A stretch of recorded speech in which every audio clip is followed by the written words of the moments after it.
Well,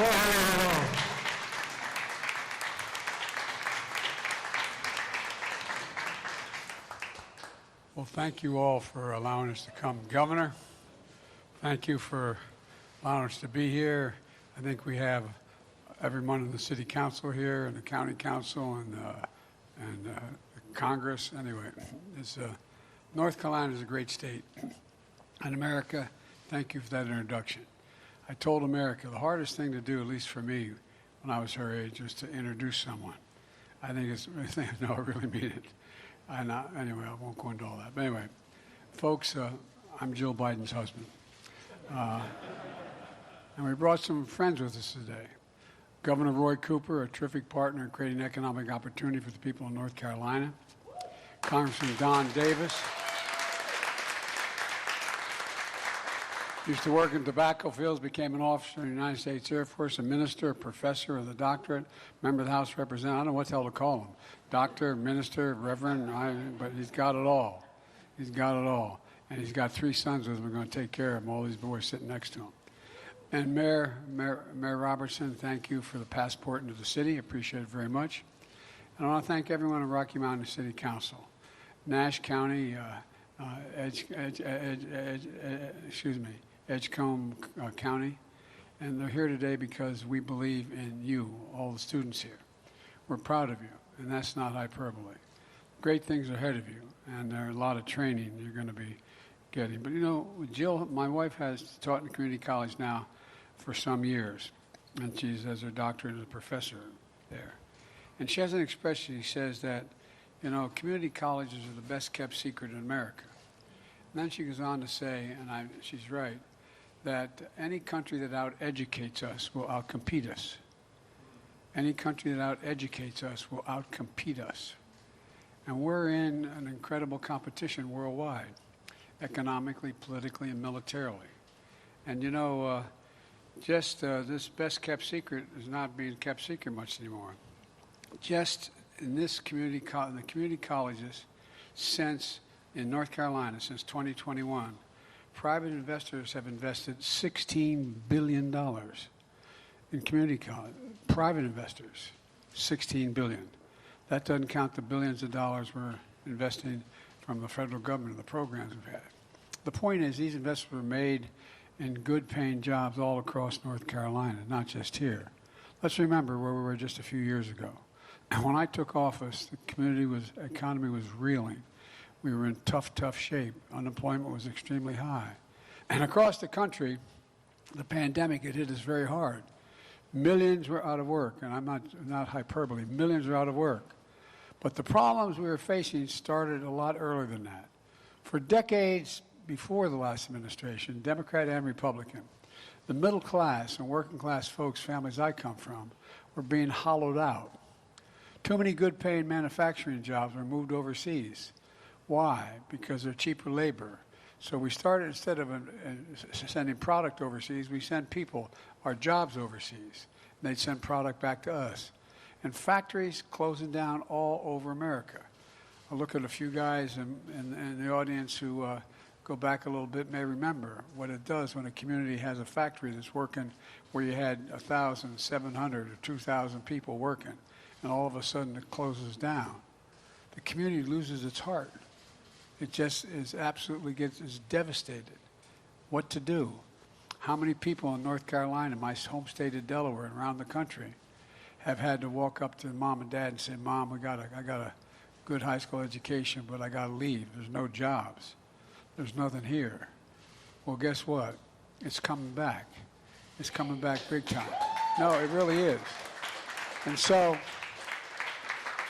one of the things that we're talking about here is, what do we do to make us once again the most competitive nation in the world? And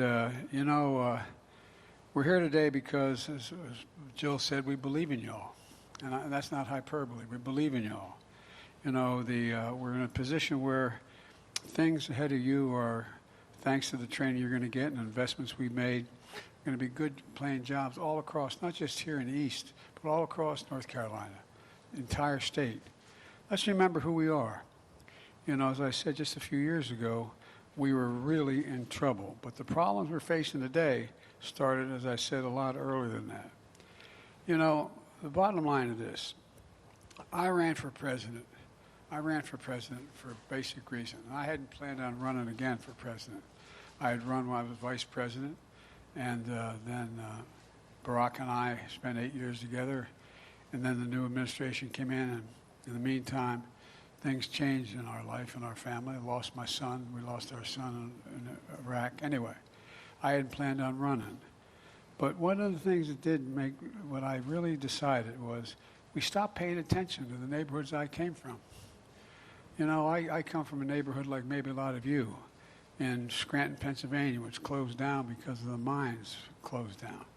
And then we moved to a place called Claymont, Delaware, where they had 4,500 steel workers working in the factories. That's shut down completely. All across the country, we're seeing things change. And I came because I thought we could fundamentally change the direction we were going in, to make sure the economy works for everybody, to feel a sense of pride in what we do. You've heard me say it before, but where in the heck is it written? Excuse me. Where is it written that America can't lead the world again in manufacturing? Where is that written? And I was determined to make sure it got unwritten. Because, folks, look, here we are. And just in a few weeks after I became president, we wrote the American Rescue Plan, the most aggressive economic recovery package since Franklin Delano Roosevelt. It delivered immediate relief to folks most in need to get our economy back on track. Next, I enacted what we were told we couldn't do. I was told by the press and everyone else that we couldn't do a bipartisan bill. Well, we've invested more money in roads, bridges, internet, and clean water, et cetera, the largest investment in infrastructure since Dwight Eisenhower's interstate highway system. And now we have the best economy in the world. We need the best infrastructure in the world. How can you be the best economy without the best bridges, roads, ports, et cetera? So to date, we've invested nearly $5 billion in 158 infrastructure projects just in North Carolina. $5 billion just in North Carolina.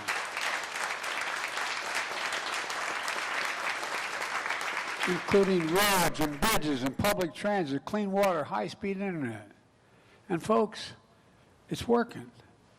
After I had this idea, some of the other team didn't like, but they came along, at least a minority of them did, a thing called the CHIPS and Science Act. We used to invest 2% of our gross domestic product in research and development. We got down to 0.7%. China leading the world, not us. So we put together a whole program that related to investing in science, to bring key parts of our supply chain back to the United States, like semiconductors. You know, there's 300 semiconductors going on an automobile.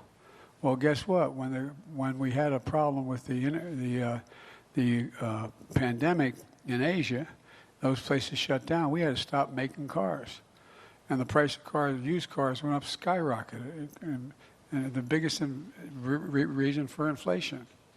Now, chip companies are investing billions of dollars, over $30 billion, including over in Chatham County, where Wolfspeed invested $5 billion in a semiconductor manufacturing plant.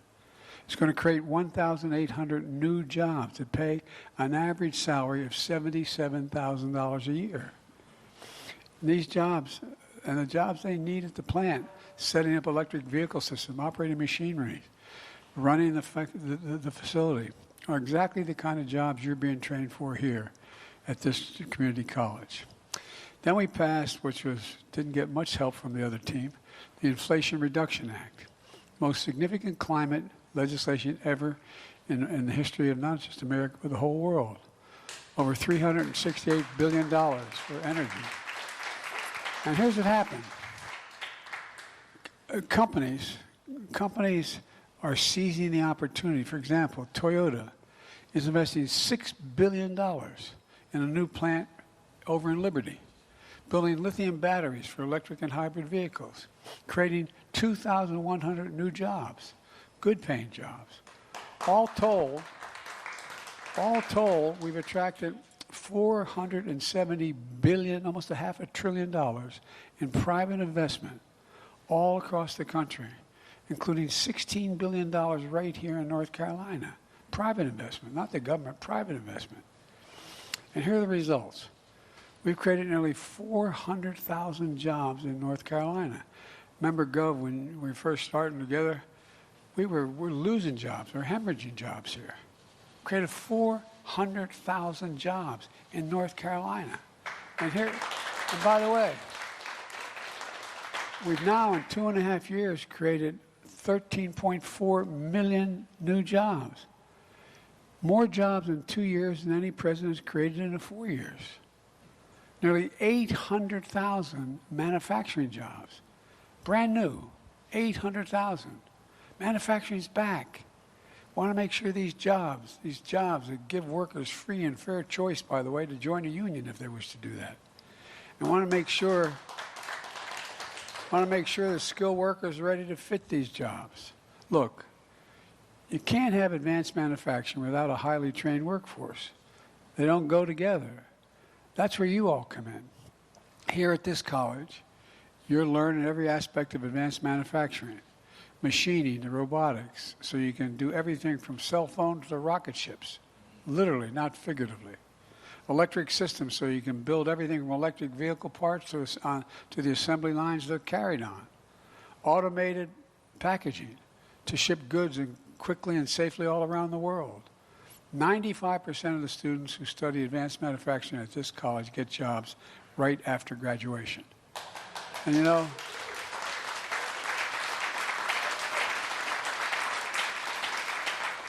like Jill said, community college is the best kept secret in America. For the longest time, no one wanted to talk about it. Every time I'd raise it for the last 12, 14 years, they said, well, here at Nash, you can see why it's important. And now we want to build all that what you're doing here all across America. We've invested $500 million in what we call the Good Jobs Challenge. Now that's the goal, to create good training jobs all across the countries in industries of the future like clean energy. Here in North Carolina, you accepted that challenge, led by the governor with a group called the North Carolina Business Committee for Education, and North Carolina A&T, which graduates more black engineers than any other institution in America, by the way.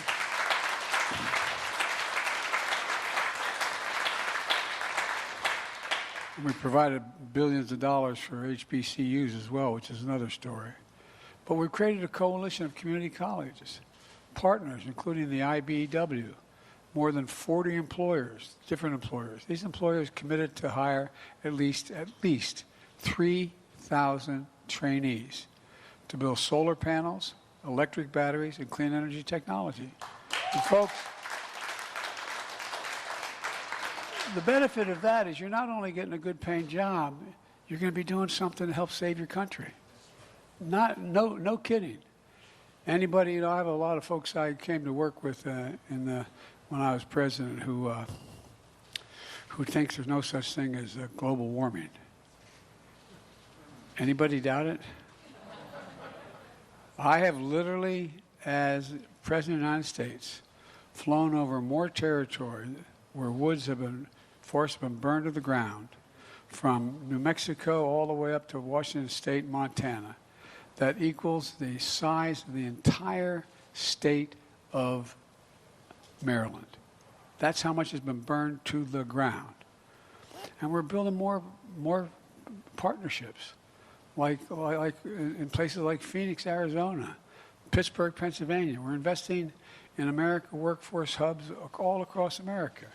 Look, Jill launched one just a few weeks ago. Folks, I guess what I'm trying to say is, I think that it's important when you have a job that not only your work conditions and your salary and your benefits reflect how you're treated with dignity, but where you really feel like you're doing something that matters. What you're doing is going to matter to people. It's going to matter to your country. If we don't deal with global warming, it's the only existential threat that exists for humanity. All of the data shows if we don't stay between 1.5 degrees Celsius whether you're 20, anyway, we're going to be in trouble. Here's the bottom line. A manufacturing and innovation boom is happening all across America, not just in North Carolina. But the support of people like Roy Cooper and Don Davis, with the leadership of community colleges like yours. Back in 1964, President Johnson, Lyndon Baines Johnson, came to Rocky Mountain and spoke. And here's what he said.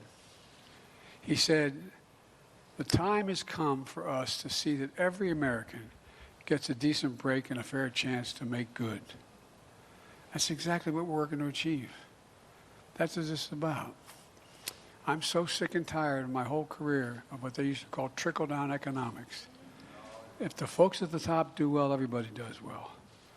My dad was a hard-working guy, busted his neck. We weren't poor. We lived a middle-class life. 4 kids in a 3-bedroom home with a grandpa living with us. But the point was, it was in a decent, fair neighborhood, and we were just like everybody else. But I never saw any of that economic benefit trickle down to my dad's kitchen table. So I decided, not a joke, and you're going to make me a profit, and that is that we're going to build this economy from the middle out and the bottom up. When that happens, everybody does well. The wealthy still do very well. I'm a capitalist. You can go out and make $1 billion. Have at it, man. Just pay your fair share of taxes. So, look, we made a lot of progress. Now we've got to keep it going. We just have to remember who we are. For God's sake, we're the United States of America. This is not hyperbole. There's never been a thing we've set our mind to as a country. Never been a single major initiative we set our mind to as a country, and we worked together. We haven't accomplished it. Let's not remember who we are. We're the United States of America. So look, let's get together and move this. And I promise you, you're not going to remember who the hell said this to you, but 15 years from now, when this state is even better shape than it is now and continuing to grow, and we're the epicenter of economic growth in the world, you're going to say, I think I heard somebody say that. But it's because of you when it happens. It really is. There's nothing beyond our capacity. There's nothing beyond your capacity. You just have to believe and be given half a chance. I'm so damn proud to be with you all. So thank you very much. And Gov, thank you for what you put together in the state. I think you're the best governor in the country, but thank you.